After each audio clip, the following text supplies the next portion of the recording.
Good morning and welcome to Edge of Reality. I am Ebrio. Today we'll be talking about the gift from NIPOST and the Nigerian government. A gift that nobody asked for. Starting August 29th, which was the past few days, Nigerians who want to send shipment to the United States will have to cough up $80 in customs duty. Yes, you heard that right, $80. That's almost 130,000 naira at today's black market rate. For what, you may ask? For simply sending a parcel abroad. It seems like Nigerian government has decided to reinvent the concept of express delivery because this one delivers pain to your pocket instantly.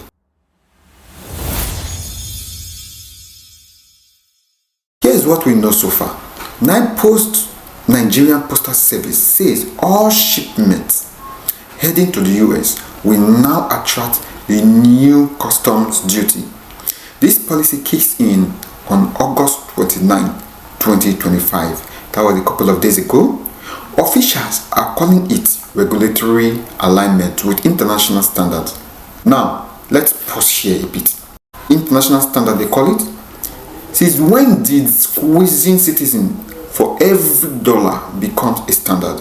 Or maybe they are right, it's a Nigerian standard being exported internationally. So let's break this down. 1. The dollar's angle. Nigeria is currently suffering from a dollar shortage. Imports are high, exports are weak, and in naira is, well, gasping for oxygen. This new $80 fee is a disguised way of pulling in the hard currency. In other words, another foreign exchange grabs. In simple terms, the government is saying, if we can't earn dollars, we'll collect it from your DHL envelopes to the US. Now let's look at it from the citizen's perspective. Who does this affect? 1. Small businesses who rely on exporting goods. 2. Students sending documents abroad. And 3. Families mailing SHRs to loved ones. Imagine this. You are a student trying to send transcript to a US university. The transcript costs about 40,000 to prepare. But now, shipping it will cost you $80 in duty. Almost 4 times the document's value. That's not policy, that's punishment. So look at it from the third angle, which is the trust deficit. And let's be honest here, NIPOST does not exactly inspire confidence. This is an agency known for delays, missing parcels, and poor tracking system. Nigerians have long abandoned it for private courier.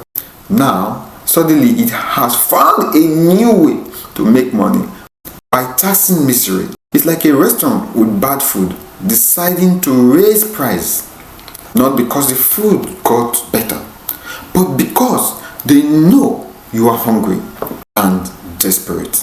So let's zoom out a bit here. This is a part of a pattern, from bank transaction levies to POS restriction to forest clampdowns. Nigerians are constantly asked to pay more while getting less. It's like living in a subscription model. Only the service never improves. You keep renewing and all you get is more buffering. And this time, the buffering is between Nigeria and the US. One of our largest trading partners. Instead of making export easier, the government is making them harder. Instead of encouraging small businesses, it's suffocating them. So here's the truth. This isn't about international standard. It's about revenue desperation. The Nigerian government is broke. And when the government is broke, it doesn't cut waste. It doesn't reform. It looks for the nearest ATM. And guess what? The nearest ATM is you. The irony? This new duty will likely drive Nigerians to bypass NIPOST entirely, using creative, sometimes illegal, channels to cheap goods, meaning the policy may kill revenue before it even starts. So what we have here is not a policy, but panic. Not reform, but ransom. So starting August 29th, every parcel to the US will carry a $80 stamp. But maybe NIPOST should print the stamp with a disclaimer. Warning, this package contains tears, frustration, and one extra burden courtesy of your government. And to our next story, let me begin by asking you, what happens when a country bans the export of something that the world wants? Price goes up. Simple economics, right? Supply falls, demand stays. Boom, price shoots up like a rocket. But Nigeria has found a way to rewrite economics 101. It banned the export of Shea nuts, and guess what happened? Price plunged. Yes, not up, downwards. Leave it to Nigeria to make Adam Smith roll in his grave. Here's what happened. Nigeria, one of the world's largest producers of shea nuts, suddenly announced a ban on their export. The official reason? To encourage local processing and value additions. How about the immediate results? Instead of value addition, we got value subtraction. Shea nut price in local market plunged. Farmers are crying. Exporters are stuck. Traders are confused.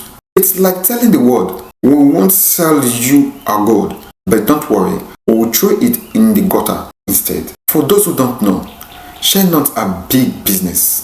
They are the raw material for shea butter used in cosmetics, food, and even pharmaceuticals.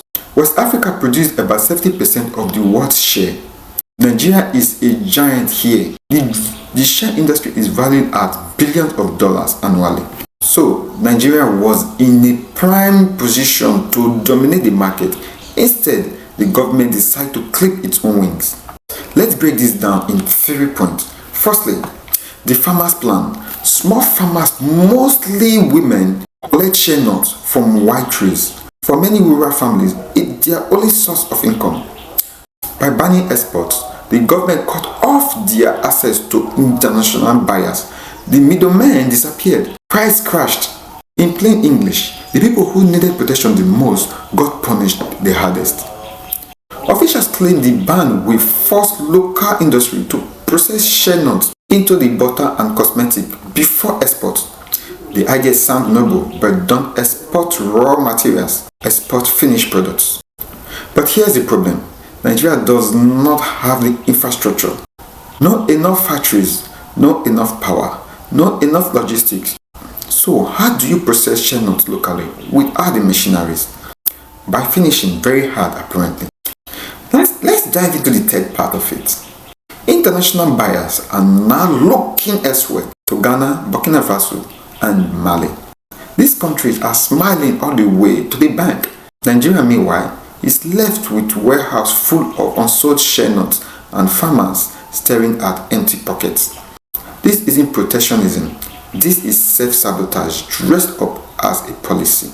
Nigeria is not the first country to try the ban export grow local industry model. India tried it with onion.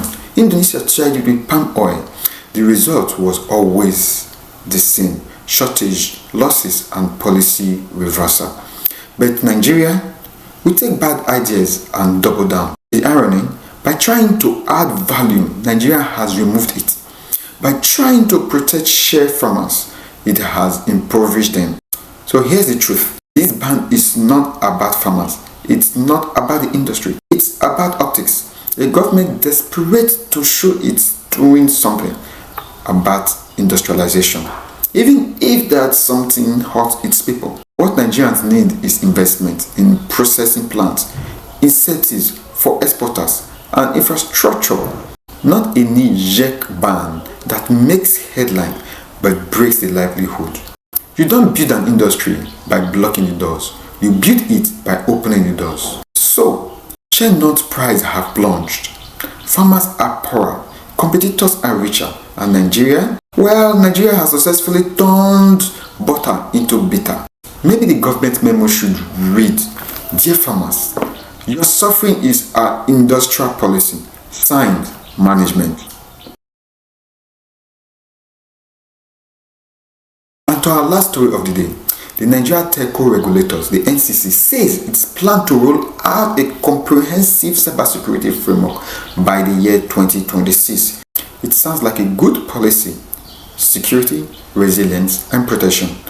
But let me ask you this. in a country where data leaks feel more reliable than government Wi-Fi? Is this framework about safeguarding us or about surveilling us? The NCC unveiled plans to strengthen telecoms sector cybersecurity during a meeting in Lagos. The national rollout is set for early 2026. The goal here is to unify incident reporting, protect infrastructure, treat consumer data, and align with the Cybercrime Act of 2015 and also the Data Protection Act of 2023.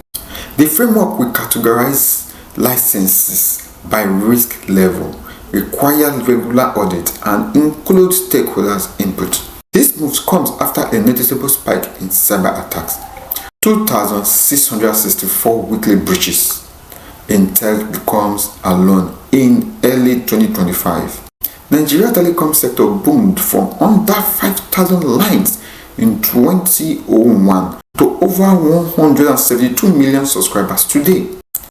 That explosive digital growth improved lives, but also made our networks vulnerable to cyber threats ranging from ransomware attacks to DDoS attacks. Globally, a mere 10% increase in cybersecurity readiness can boost GDP per capita noticeably. Nigeria is betting on that. This policy is overdue, but also overdue checking. Now, one may ask if this is safety or surveillance. Encryption, protection protocol, great. But in Nigeria, where privacy protection often lag behind collection mandates, how do we ensure cybersecurity isn't a Trojan horse of mass surveillance? Oh, good. A national cybersecurity framework, because what Nigerians need most is more places to store our data, including where government is watching. We've been here before. Regulation with enforcement is a theater. Will the NCC audit effectively or just announce updates at the glitch launch events? So yes, let's focus on the threat. The framework's plan for 5G, AI, Internet of Things, and even quantum threats. But right now, we are still struggling with SIM boxing, fraud, and box SMS scam. It's great to plan for 2077, but what about 2025? In developed markets, cybersecurity framework often comes with funding capacity, building and oversight bodies. In Kenya, telecoms players invest in cybersecurity resilience with government collaboration, not just regulations. Nigeria, we are drafting frameworks in the ministry boardroom, but asking network operators to upgrade system while still fighting power blackouts. We want the future, but we can't pay today's light bill. Here's the bottom line. Nigeria's digital future depends on security, but our success will depend on execution. This framework could elevate our telecoms to global standard or become just another policy that sounds promising but never delivers when the Wi-Fi drops. Will the NCC cyber framework be our firewall against digital threats or just another wall that keeps us from progress? That's the edge of reality for today. I'm Iburio. Stay skeptical and secure.